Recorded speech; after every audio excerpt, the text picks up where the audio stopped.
সীমান্তে সেই সংখ্যার মধ্যে যার মাল ইজ্জত থাকুক, অর্থনৈতিক এবং ধর্মীয় সকল অধিকার ধীরে ধীরে আমাদেরকে রক্ষা করতে হবে।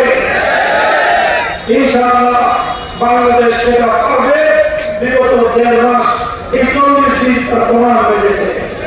আমি একটা কথা বলে আসছি, আসলে এই আওয়ামী লীগের আমলে এবং তার আগে পরে সংখ্যালঘু নির্যাতনের যেই ঘটনাগুলো সংঘটিত হয়, এর আসল রূপ হলো, প্রকৃত ঘটনা হলো শেখ হাসিনা এবং তার সাম্প্রদায়িক অপশক্তি রাতের অন্ধকারে সংখ্যালঘুদেরকে কান্নাকিনি হয়ে ছবল মাত্র দিনের বেলায় প্রায় হয়ে থাকতে নাটক নাটক নাটক।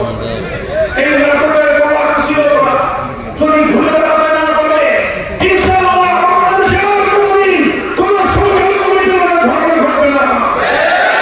হেফাজতে ইসলাম সহ এটা যে ইসলামপন্থীরা সংখ্যালঘুদের প্রতিটি স্থাপনা প্রত্যেকটি অধিকারকে নিরাপত্তা দেওয়ার জন্য আইন শৃঙ্খলা রক্ষাকারী বাহিনী প্রশাসনের সাথে কাঁধে কাঁধ মিলিয়ে অতীতের মতোই ভূমিকা পালন করে যাবে।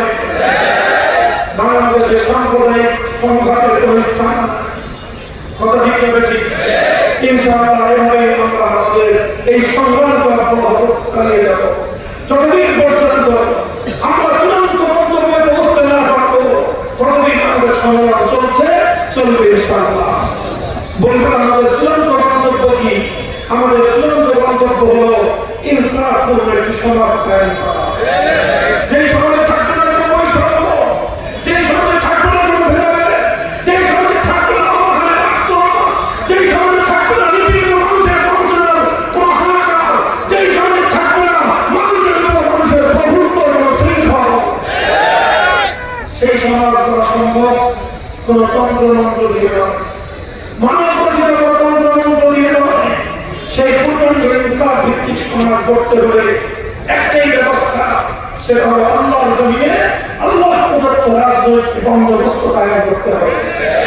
আল্লাহ যে রাজনৈতিক বন্দোবস্ত দিয়েছেন সেটা হলো আল্লাহর প্রতিনিধিত্বের রাজনীতি, অর্থাৎ খেলাফতের রাজনীতি। আসুন আমরা একটা স্লোগান তুলব, ধর্ম বর্ণ ভিন্ন মত বলেন, ধর্ম বর্ণ ভিন্ন মত সবার জন্য খেলাফত। খেলাফত শুধু মুসলমানদের জন্য নয়, খেলাফত ব্যবস্থা হিন্দুদের জন্য কল্যাণকর।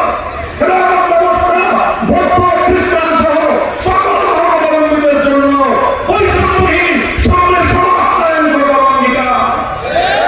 তাই বাংলাদেশ খেলাফত মজলিস আপনাদেরকে আহ্বান জানাচ্ছে, আসুন আমাদের হাতে হাত রাখুন, টেকনাফ থেকে দেবরিয়া আমরা একটা খেলাফতের আন্দোলন সংগ্রাম করে তুলি।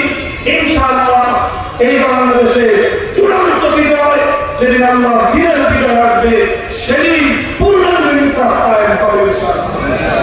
আপনারা সেই সংগ্রামে আমাদের মিছিলে শামিল হতে প্রস্তুত থাকবেন ইনশাআল্লাহ। আল্লাহ পাক আপনাদের সকলকে তৌফিক দান করুন।